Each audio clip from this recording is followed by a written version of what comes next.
Shira POV. Tumingin ako sa malawak na dagat sa harap ng bintana pagkagising ko ngayong umaga. Pagkatapos ng nangyari sa bar ay napagpasyahan kong hindi umuwi sa unit.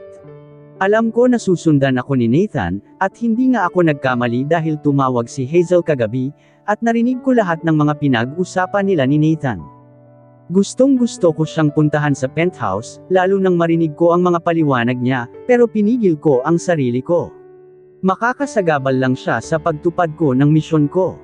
Sa ngayon kailangan kong tutukan si Dom, dahil kung tama ang hinala ko, siya ang tinutukoy ng bihag namin na kasama nila nung gabing yun. Idagdag pang, hindi siya iba sa mga Escalantes. Narinig ko ang mahinang katok sa pinto na nagpabalik sa akin sa kasalukuyan. Pasok po, ani ko dahil alam ko naman na si Manang Beth yon. Siya ang katiwala ni Mama Annabel dito sa private resort na ito. Halika na, nakahanda na ang almusal. Aya nito sa akin. Sige po Manang, susunod na po ako, magalang ko namang sagot. Nag-ayos na ako saka ako bumaba para mag-almusal. Mamaya lang nandito na ang tatlo, para mailatag na namin ang plano kay Dom. Kumusta ka naman iha? Ang laki-laki mo na talaga at napakaganda, nakangiti si Manang Beth, habang inilapag sa harap ko ang sinangag. Ayos lang po ako Manang. Ang tagal po nating hindi nagkita, sagot ko naman, oo nga. Kung tama ang tanda ko, 18 ka na nang huling punta mo dito, matalas pa din magmemorya ni Manang, kahit may edad na ito. Tama po kayo, naging busy na din po kasi sa pag-aaral saka sa mga lakad, kaya hindi na ako nakadalaw. Hindi naman kasi lingid sa kaalaman ni Manang Beth ang tungkol sa organisasyon. Nasan pala ang tatlo? Gusto ko din silang makita. Masayang sabi niya, darating po sila mamaya, kaya ihanda niyo na po ang sarili niyo sa kakulaitan nila. She just smiled, alam kong na-miss din niya ang tatlo. Pagkatapos naming kumain ay nagpresenta na ako kay Manang na magligpit. Pumayag naman siya dahil balak niyang mamalengke, para paghandaan ang pagdating ng tatlo. Naagaw ang atensyon ko nang marinig kong mag-ring ang phone ko. Nakita ko ang caller and it was Nathan, kaya binitiwan ko ito kaagad. Itinuloy ko ang ginagawa ko, at hinayaan lang iyong tumunog pagkatapos kong magligpit sa baba ay nagpasya akong mag-swimming. Hindi pa naman ganun kataas ang araw, kaya hindi pa nakakasunog ng balat. Kumuha ako ng isang pares ng 2-piece na baon ko at saka bathrobe. Private naman ang resort, kaya walang nakakapasok dito maliban sa mga tauhan at sa mga kakilala. Lamusong agad ako sa tubig pagkaalis ko ng robe ko. Hindi masyadong maalon at payapa ang dagat, kaya naman nagpakasawa ako sa paglangoy. Halos kalahating oras ako nagpabalik-balik hanggang sa mapagod ako, at nagpasyang umahan.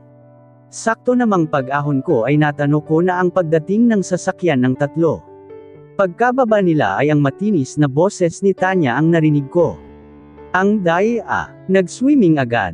Lumapit pa ito sa akin at bahagyang sinabunutan ako. Tanya, hindi aalis ang dagat. Nandyan lang yan. Nag-almusal na ba kayo? Tanong ko sa kanila. Yeah, kumain na kami sa daan. Nasaan si Manang? Tanong ni Nadia. Namalengke saglit. Ano may balita na ba? Tanong ko at sumenyas naman si Nadia, na pumasok kami sa loob. Nauna na akong pumasok at nag-shower na muna. Nagsuot lang ako ng simpleng summer dress na kulay pink, at hanggang tuhod ang haba. Pag-ababa ko ay nasa sala na sila kaya naupo na ako agad para makibalita. Kakatawag lang ni Damian. Positive. Kinilala ng bihag natin si Dom. Although bata pa daw ito nung una niyang makita, pero sigurado daw siya na ito yung gunman, na kasama nila ng gabing pasukin kayo. Nanlaki ang ulo ko sa narinig ko, at ngayon palang gusto ko nang bumalik ng Maynila, para hilaitan sa leeg ang hayop na lalaking yun. So anong plano natin? Tanong ni Nadia. Kailangang masolo ko siya, para magawa ang plano, sagot ko naman. Tamang-tama yan. Mukhang may galit din ito kay Nathan, kaya for sure ipupush niya na maaga ka. Hazel said, habang nakatingin sa labas ng bintana. Kailan tayo kikilos? Atat na tanong ko kay Hazel. Hintayin mong tumawag sa'yo. Baka mawala ang interes niya pag ikaw ang naghabol. Bilin ni Hazel, sa ngayon magbakasyon muna tayo dito. For sure hindi magtatagal tatawag at tatawag yang gagaw na yan. Nadia decided. But we need to be careful, hindi din nawawala ng bantay ang isang yan. At ayon sa asset natin na itinanim nila Zeus sa grupo ni Alfonso, pinakilala na siya bilang anak ng pinuno, at hindi malayong tumulad siya sa ama niya. Hindi ko alam pero nakaramdam ako ng kaba para kay Nathan, noong na masamang tao pala si Dom. Di ba nga bata palang mamatay tao na? Ano pa ba ang nakakapagtaka dun? Singit ni Tanya. Yan ang hindi pa natin alam. I just hope may makuha tayong info, kung bakit siya nandun nung gabi na iyon. At kung sino ang nagutos. Hazel said, nahilot ko ang sentido ko, dahil habang tumatagal damadami ang taong involved. Mas maraming taong kailangan subaybayan, kaya mas tumatagal pero gaya ng bilin ni Mama sa amin palagi, patience is a virtue. At mukhang kakailanganin nga namin ang maraming pasensya. Kumusta sila Zeus? Naisipan kong tanungin dahil naging malapit ito sa amin. Ilang misyon na din ang pinagsamahan at napagtagumpayan namin. So far so good. Marami na daw mga transaksyon ang grupo na nabubulilyaso dahil sa kanila. Unti-unti nang napipilayan, dahil yung ibang miyembro at benefactor ay nagbabaklasan na. Hindi nga nagkamali si Mama Annabel sa paglagay kina Zeus doon, pero syempre, pinipilit pa ring itayo nila Alfonso kaya ayon, ipinasok nga ang anak niya. Dagdag pa ni Hazel at kung hindi ako nagkakamali, ito siguro ang tinutukoy niya na family business na pamamahalaan niya. Si Norman, ano na ang balita? Isa pa itong matanda na ito. Kung saan-saan ata nagpupunta, kaya hindi mahagilap. Negative pa din. Pati si Andrea clueless. Well ganun daw talaga ang tatay niya, kahit noon pa nang magretiro sa business. Travel ng travel pero secret, walang clue. Pabirong kwento ni Tanya, tama. Lulubog lilito lang ang peg. Sabay tawa ni Nadia. O nasan yung shota mo? Tanong ko kay Nadia, dahil hindi ata nito kadikit ang laptop niya. Yun kasi ang bansag ko sa laptop niya. Di ba bakasyon tayo? Kaya pahinga muna siya. Nakangisi niyang sabi. Manang, maingay na tili ni Tanya, nang mamataan niya na papasok ng bahay ang matanda. Kasunod nito ang 2 tauhan na bitbit ang pinamili niya Diyos ko. Christina ikaw na ba yan? Niyakap nito si Tanya ng mahigpit. Ang lalaki niyo na talaga. Manang naman. Tanya po. Ayoko ng Christina. Himutok nito. Sumunod naman ang 2. Hazel, bakit nag-iba ka ata? Tanong nito kay Hazel kaya napaangat ang kilay nito. Paano naman ako mag-iba manang? Tanong pa nito, abay bukod sa gumanda ka, pumuti ka ata. Humagalpak ng tawa si Tanya, at halata namang nena si Hazel. Naku manang, si Hazel po talaga yan. Lumaklak lang ng glute kaya pumusyaw. Pangaasar pa ni Tanya. Puro kayo kalokohan. Hindi parent kayo nagbabago. Abay naalala ko noon madalas kayong makurot ni Annabel sa singit, kasi maloko kayo. Kwento ni Manang at totoo yun. Madalas kaming makurot dahil sa kalokohan naming ginagawa. Manang, nagtatampo na ako. Bakit ako walang yakap? Tila nagtatampo naman itong si Nadia. Kubata ka. Halika na dito, Nadia na maganda. Balik asar ni Manang, dahil ito talaga ang gustong-gusto niyang itawag sa kanya. Tumayo si Nadia at sakay yamakap kay Manang. Na-miss din namin siya sa tagal na hindi kami nadalaw dito. Nagpaalam na si Manang nang matapos ang kumustahan, at may aasikasuhin daw sa kusina, pero hindi kami pumayag at nakigulo kami doon. Siguro sa ngayon nga ay kailangan naming magpahinga muna, at hindi isipin ang mga naiwan namin sa Maynila. This will be our short escape from our cruel world. Napahinto ako bigla at naalala si Nathan. Suddenly I just want to cry, kasi sobrang miss ko na siya. Hindi ko alam kung may patutunguhan pa ba ang relasyon namin, pero sa tingin ko, malabo na talaga ito. Maybe I should start forgetting about him. Iyon ang tama although I know that I will never love again. He is my greatest love at nang umalis ako, iniwan ko na sa kanya ang puso ko, kaya paano pa ba ako magmamahal ulit?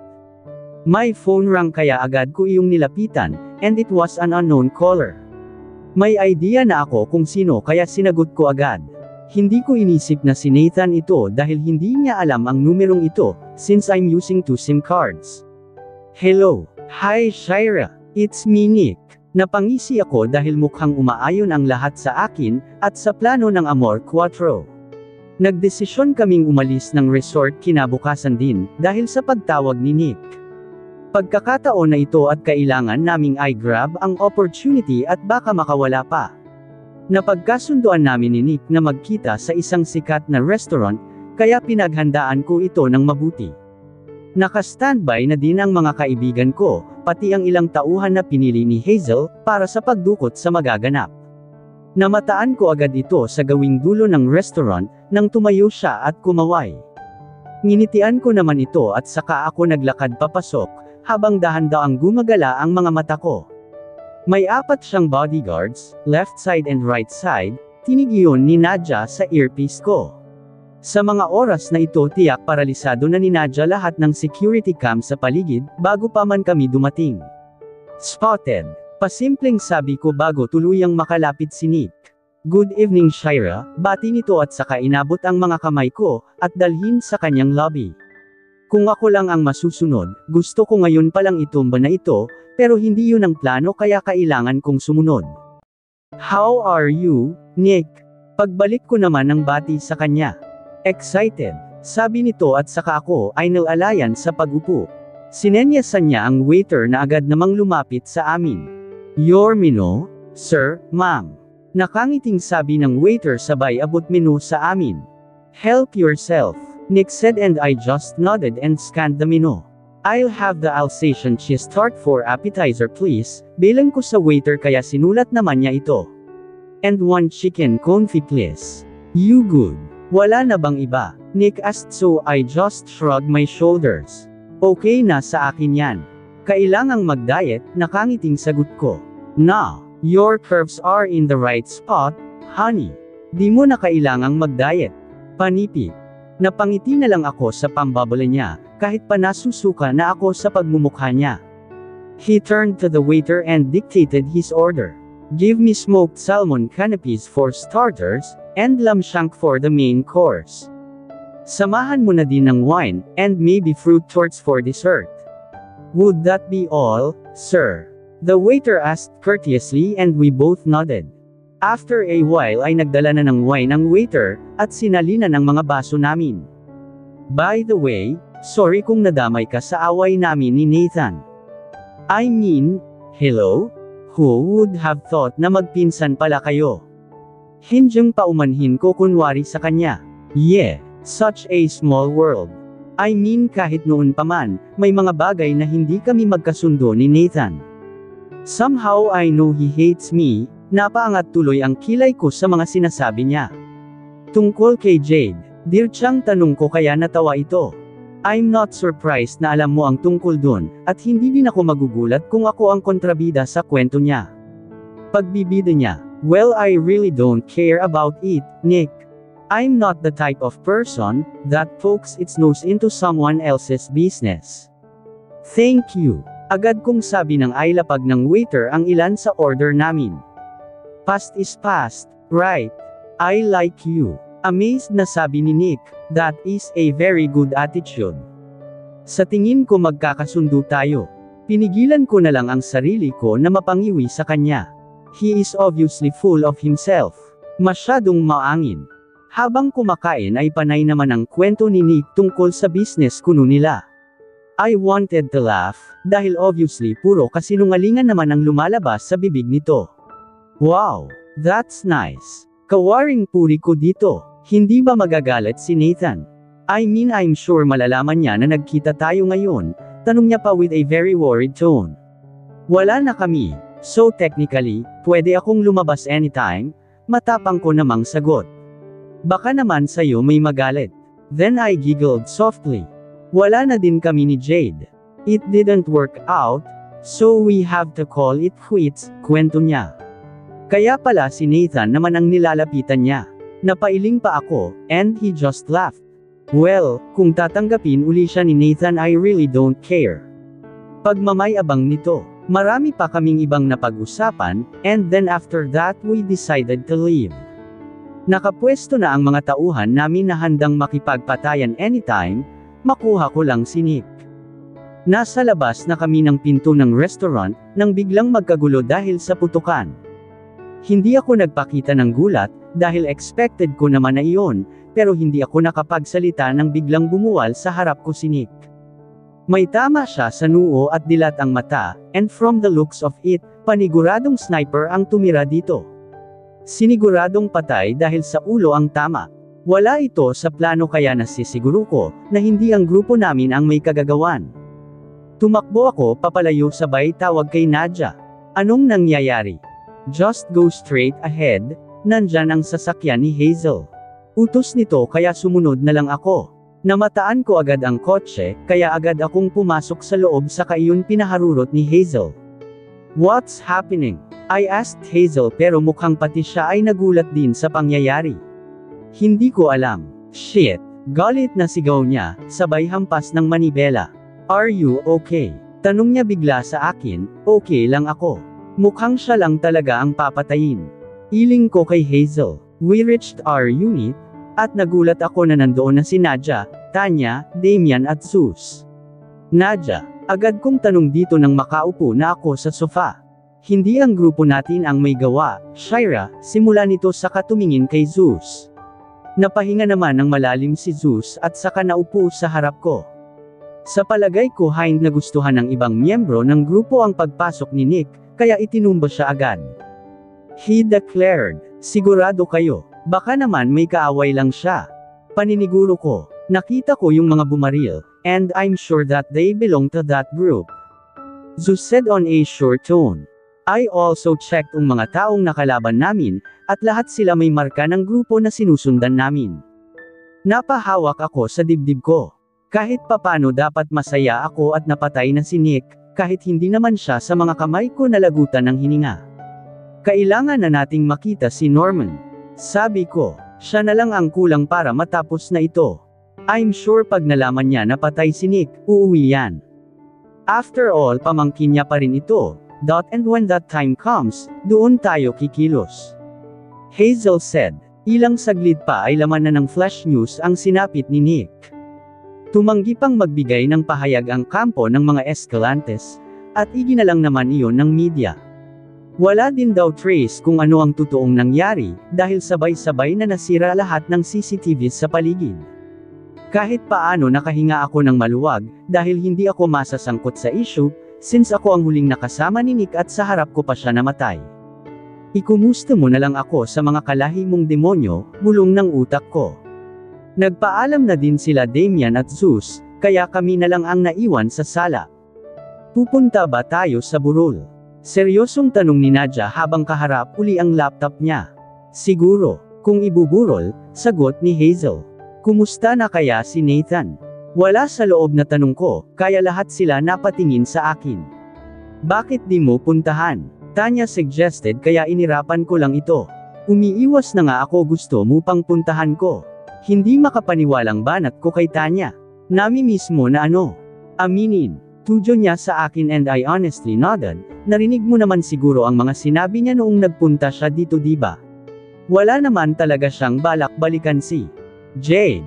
Hazel's voice sounded calm. Mas makakabuti pa rin kung ako na ang lalayo, kasi pag makita ko uli siya, mahihirapan na naman ako. Iling ko, tama naman din yun. Hayaan nyo na si Shira. I think tama and desisyon niya, pagsang-ayon naman ni Nadia. Nagpasya na silang magpahinga dahil bukas ay mag-aabang kami ng balita, kung saan ibuburol si Nick. Nagpaiwan lang ako sandali, dahil gusto mo munang mag-isip. Kailangan naming makalapit dito, para malaman kung darating ba si Norman.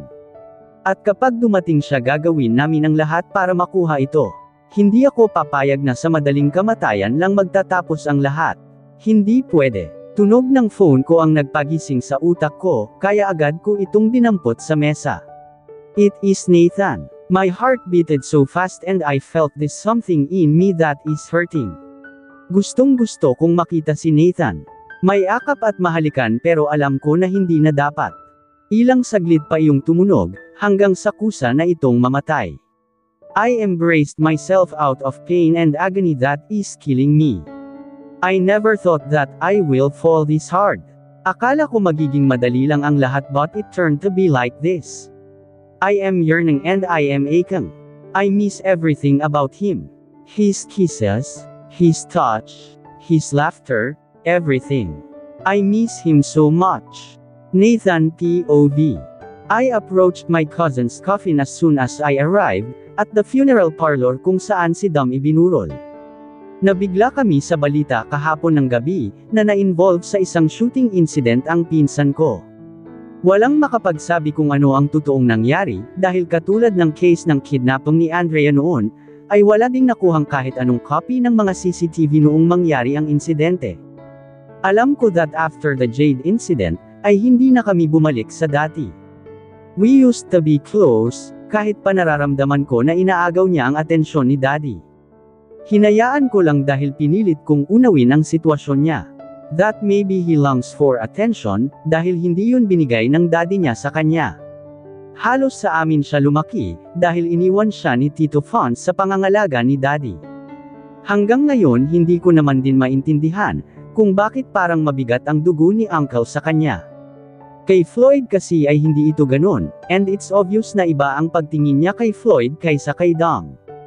Hindi na kayo nakapag-ayos ni kuya bago man lang siya namatay.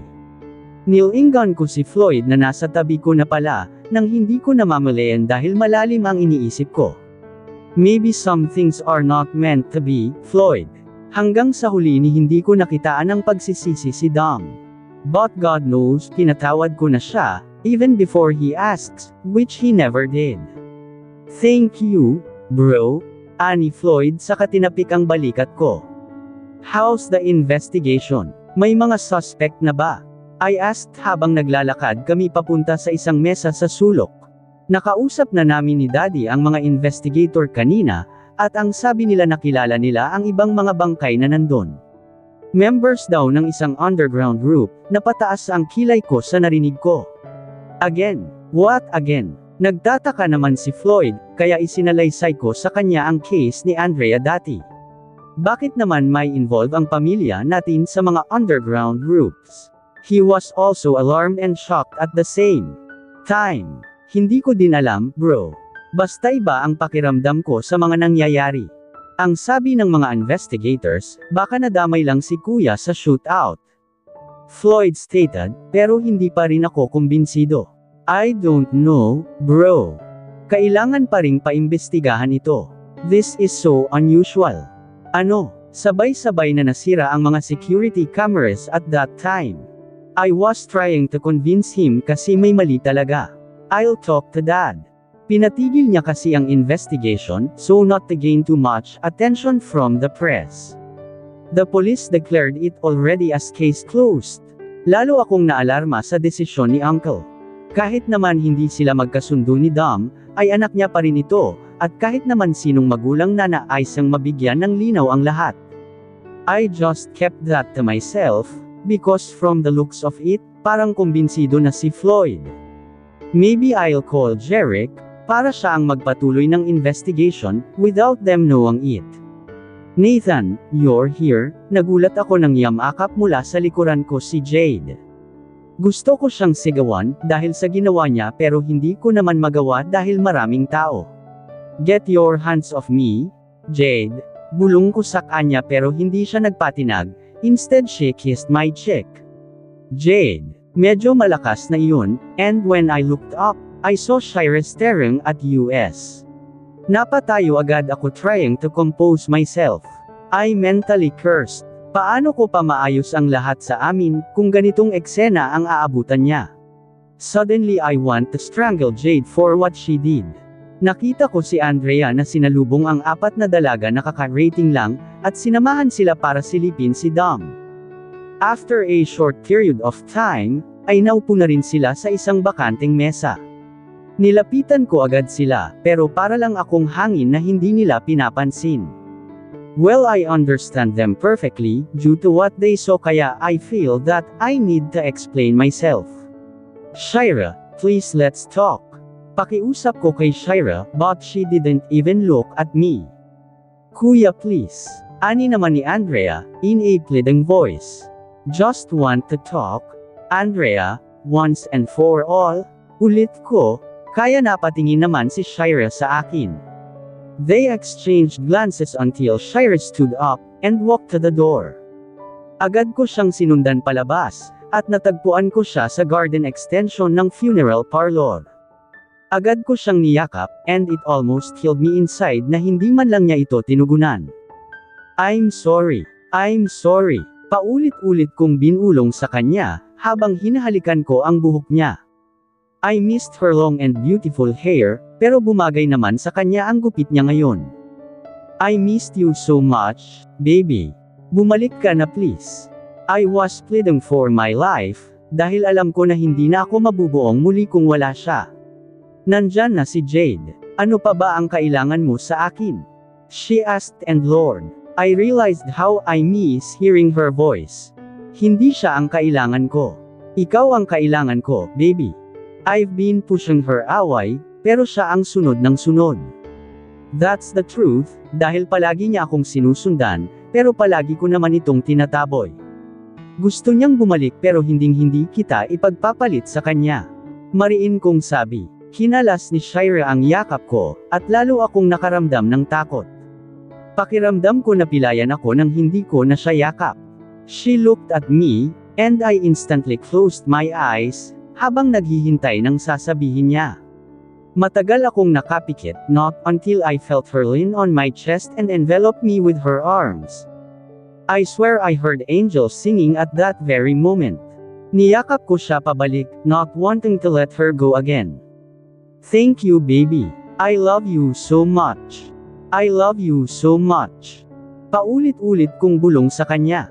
I was restraining myself to kiss her, dahil nasa public place kami, so I just contented myself with her embrace. When we got back inside, we are both holding each other's hands. Nakita ko ang pagtatanong sa mga mata ng kaibigan ni Shira. Pero hindi ko nalang pinansin. It's not that their opinion matters, but for now ang importante, we are okay. Galit na galit yung isa. I heard Tanya, habang nakatingin sa pinto, at nang sundan ko yun, ay nakita kong paalis na si Jade. Umiling na lang ako at hindi iyon pinansin. Wala akong magagawa, dahil hindi ko na siya babalikan, kahit anong gawin niya. If there's a woman that I want you be with, it's none other than the woman beside me. And she is holding my hand right now. She owns me, no doubt about that. Nagulat pa ako nang maglapitan ng 4 na itlog at binati ako. Kaya naman pala hindi mo man lang kami pinapansin, okay na pala kayo ng bib mo. Pang-asar ni Aljan, kaka-rating pa lang eh. Tumayo ako at nakipag-fist bump sa 4. Kanina pa ba kayo? Yeah. Kausap namin si Floyd, kasi hindi ka namin makita. Franco was smiling and I know that he is happy, seeing me and Shira again together. Nakisama na sa mesa namin ang 4, since kasya naman kami, and when I sat her down, I instantly grabbed Shira's hands. Takot mawala. Napailing si Kenneth, pero nginisihan ko lang ito. Inabot din kami ng 2 oras, hanggang sa magpasya na ang grupo ni Shira na umuwi na. Sasama ka? Tanong ni Tanya kay Shira, with her sheepish smile. Sasamahan ko muna si Nathan. Baka bukas na ako umuwi. Daig ko pa ang tumama sa loto sa sagot ni Shira. Pinisil ko ang kamay niya na hanggang ngayon ay hawak ko pa rin. Jesus! Ang sabihin mo gusto mo lang bantayan si Nathan. Pigil ang tawa ni Tanya, samantalang si Nadia at Hazel ay mahirap basahin ang reaksyon. Mauuna na kami. Palem na lang nila, at nagpasalamat naman ako sa pakikiramay nila. Are you tired? You wanna go home? Tanong ko sa kay Shira. It's already 10 in the evening, at baka gusto na niyang magpahinga. Ikaw? Balik tanong niya sa akin. Nagbadiyanidang magpaalam ang mga kaibigan ko, kaya naman tumayo na ako at nilapitan si Floyd. I'll go ahead. Babalik na lang ako bukas. I think Shira's already sleepy. Bulong ko dito. Okay bro, anito? Parating na din naman si Dad. Saan ba galing yun? Dapat nandito siya. Medyo inis na din ako sa mga ginagawa ni Uncle. May inasikaso daw na importante. I felt guilty though, kasi iiwan ko siya ngayong gabi, para humarap sa mga nakikiramay. Even Andrea left earlier, dahil may photoshoot ito bukas. Okay lang ako, bro. I can handle this. Maliit na sakripisyo para kay kuya. Tila ba nabasa niya ang nasa isip ko. Sumabay na din ang mga kaibigan ko pag alis namin ni Shira, pagtapos magpaalam kay Floyd, "You want to grab some food?" I asked her before entering the car. "I just want to go home," sabi nito. Home? Our home? Definitely music to my ears. At dito na po nagtatapos ang ika-10 kabanata ng ating kwento, at sanay muli niyo po akong samahan sa mga susunod pang kabanata. Maraming salamat po, ingat po tayong lahat.